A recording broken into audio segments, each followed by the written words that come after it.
Hello and welcome to episode 224 of the official EstablishTheRun.com podcast. My name is Adam Levitan and I am back as I am each week for another edition of Market Update. As always, this podcast is designed to get you up to speed quickly on recent average draft position, aka ADP movement, in the fantasy football market.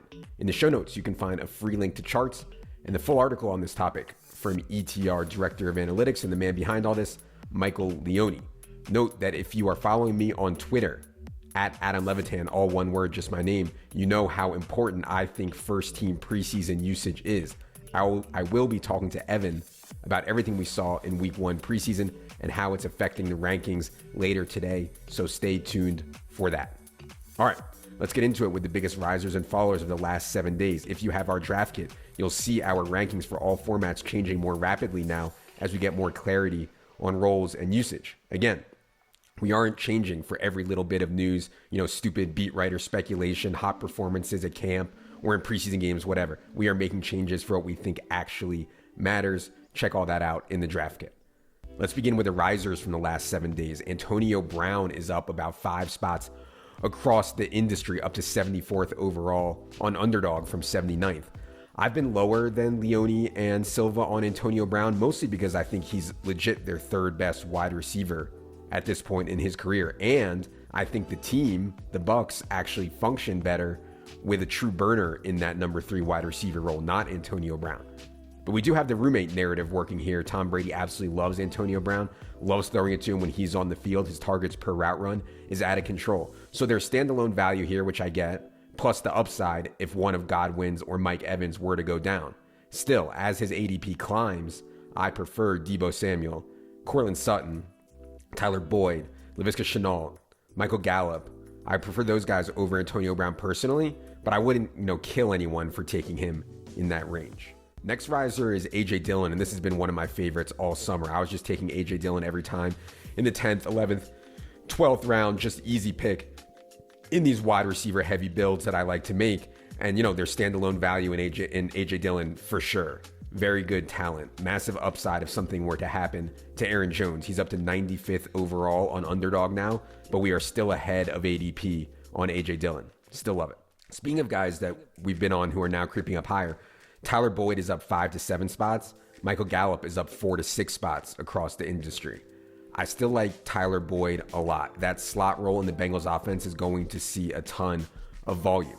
I think at ADP, Tyler Boyd is the best Bengals receiver to take now, although Jamar Chase's ADP is sinking a decent amount. I prefer Jamar Chase in the middle of the 5th versus Boyd in early 7th, but I think it's close. As for Michael Gallup, so he was a no-brainer when he was going in the 8th or 9th round. Now that he's going as early as the 6th and mostly 7th, it's tougher for me on Michael Gallup. I was encouraged that in the latest preseason game, Gallup was moved into the slot on 6 of his 10 snaps. The only way he pays off this ADP spike is if he moves around more. I just fear that when the chips are down for Dallas, Gallup is going to play the role he played last year, boundary wide receiver running clear out routes. And I love Gallup, but CeeDee Lamb is better, Amari Cooper is better, and so there's definitely some risk there as his ADP spikes. Last riser I'm going to talk about is Marquez Callaway. So much Marquez Callaway buzz. He's up like 50 spots in the last 7 days, up to 138th on NFFC, 143rd on Underdog. I think it's fine, but again, I'm not convinced any of Callaway, Traquan Smith, Deontay Harris is going to emerge. And I think this offense is going to be slow, as I talked about with Thorman, and bad. Again, they're going to try to rely on coaching, offensive line, defense to try to squeeze out like 9 wins, and that's great. It's just not great for fantasy. So I think Callaway is a fine flyer. I'm just not too excited about it. Let's get to the fallers. And speaking of the Saints, the biggest faller this week is Michael Thomas. We've talked a ton about this already, talked so many times about it. I don't want to spend a lot of time. He's now down in the 90s, sometimes falls even into the hundreds in drafts. Again, understand your format. If you have IR, if it's best ball where it's hard to make the next round, and then you have really top heavy payouts at the end, it makes a difference.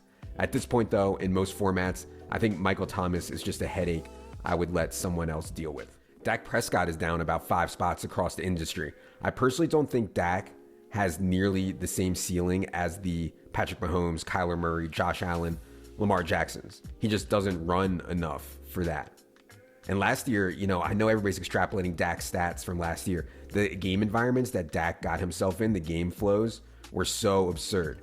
Dallas was down literally 20 to 30 points for most of those games. The defense will be better this year. So I think Dak's attempts are going to go down. You can't just extrapolate last year. So I think, Dak's ADP is likely dropping here because of the shoulder concern. That's not why it would drop for me. That's silly to me. His shoulder is going to be fine. Jay Glazer confirmed it. But I still think that if we don't get one of Kyler, Josh Allen, Lamar Jackson, then waiting for the Hurts, Tannehill, Trey Lance, Justin Fields types is better.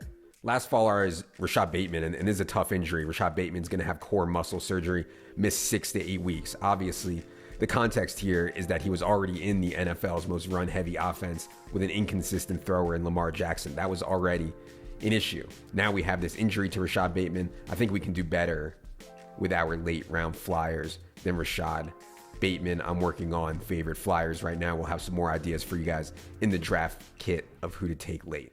As for what I'm watching going forward, I expect a lot of the preseason usage stuff to move the market. Myles Gaskin is going to take a huge hit. I was already out on Myles Gaskin for reasons I'll discuss with Silva later today. Trey Lance and Justin Fields are going to rise, unfortunately. Rondale Moore is going to rise. There's some Antonio Gibson concerns now. There's big Troutman concerns now. I'll talk to Silva about all these in the next episode. Remember, if you don't have the draft kit yet, not sure what you're waiting for, it's just $34.99. Includes everything we think you need to win your draft. If you have a season-long draft coming up and also plan to play the best form of fantasy, DFS of course, then our bundle is by far your best option, the best price, combines the draft kit and in season. Head to the subscribe page for more. For Jerry, for Leone behind the scenes, I am Adam. Good luck, everybody.